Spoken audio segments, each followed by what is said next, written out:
So, prayers up to JM Bravo ng Lyceum Pirates. Sana makarecover siya. Well, kaya nga ayoko magbukas ng TV ngayon. Dahil pag nagbukas ako ng TV tapos basketball, maalala ko yung nangyari. It's just so happens na talagang nangyari. Prayers up talaga kay JM Bravo.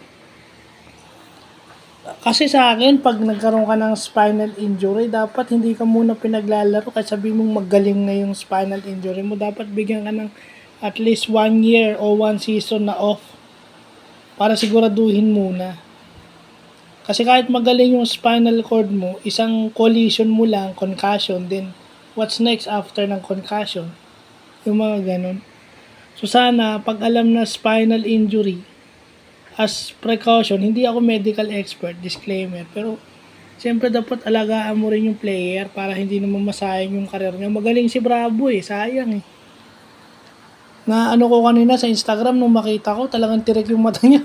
Kahit si Ato Barba, ginigising na siya, nagpapanik na nga si Ato Barba Kasi yung nakita nga niyang ganun yung kakampi niya, lahat naman tao siguro magpapanik pag sa ganung sitwasyon.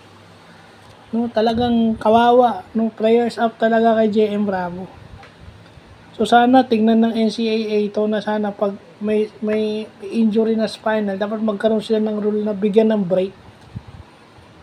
I-consult muna sa doktor and then bigyan ng 1 year para i-check yung kanyang masigurado na totally recovered na siya. Kasi third game back, pangatlong laro pa lang yung nakakabalik and then may ganun. Then bigla na naman siyang masa-sideline dahil doon sa concussion protocol na yun.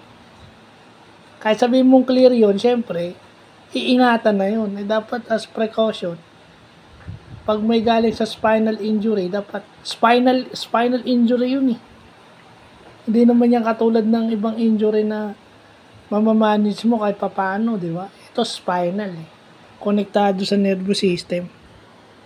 So, yun lang po.